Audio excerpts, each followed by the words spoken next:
Next update naman po natin itong Ortigas Station. So may nakita po tayong picture or signage na Metro Manila Subway Project po. So dito naman po tayo mag-ikot sa area na to, kung kamusta na na status, kung nagsimula na po ba silang magbakod dito sa area na to para simulan yung project dito sa Ortigas Station, Metro Manila Subway. So simulan na po natin yung pag-ikot dito sa area na to. So mag quick update lang din po tayo dito sa project ng Metro Manila Subway dito sa Ortigas area. Tara, let's go!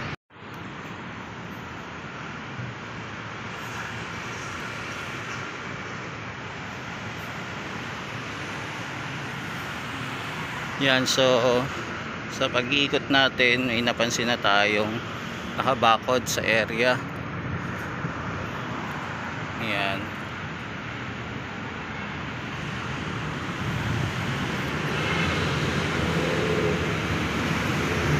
So lahat ng establishment po dito sa area na to sarado na. Hindi lang natin makikita kasi nakabakod.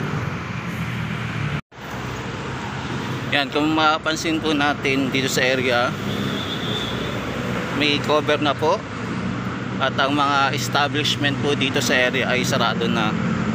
Pero hindi pa natin po nakikita na ginigibahan na po yung mga establishment dito.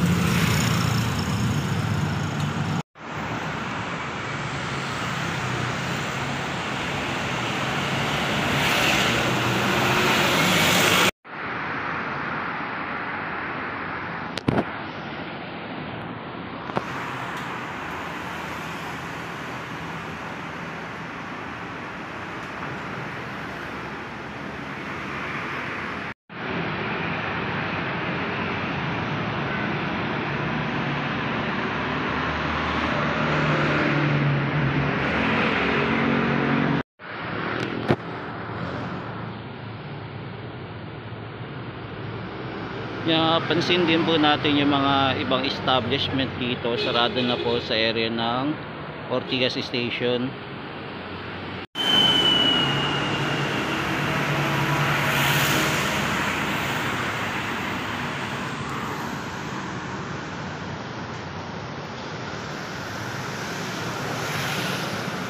Yan, may nakita po ulit tayong signage sa project ng Metro Manila Subway.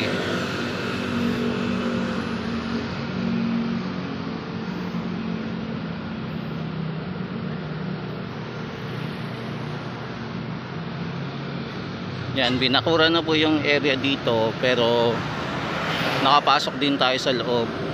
Wala pa naman pong nasisimulan na paghuhukay sa area dito ng Ortigas.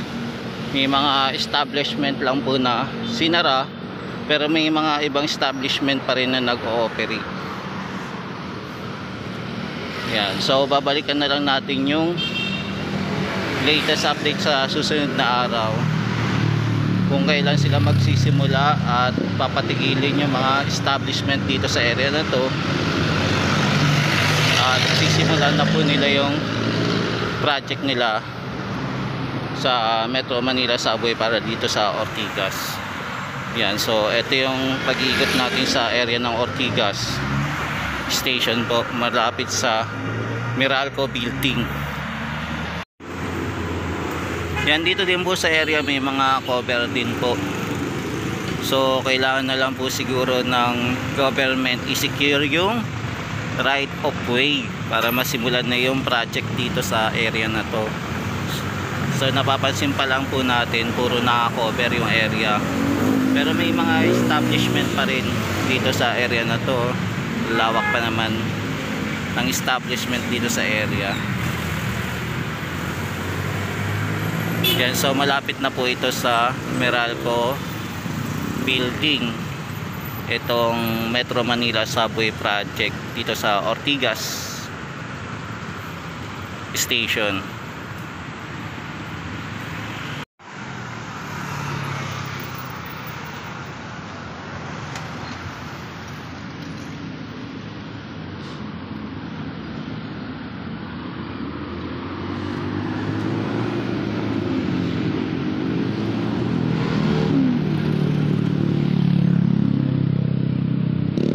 ito muna po yung latest update natin dito sa Ortigas Station para po sa nalalapit na project ng Metro Manila Subway. Sana makita na natin simulan ngayong 2024 po.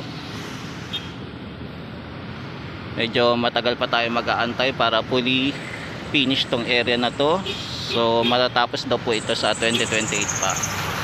So ito muna yung ating update.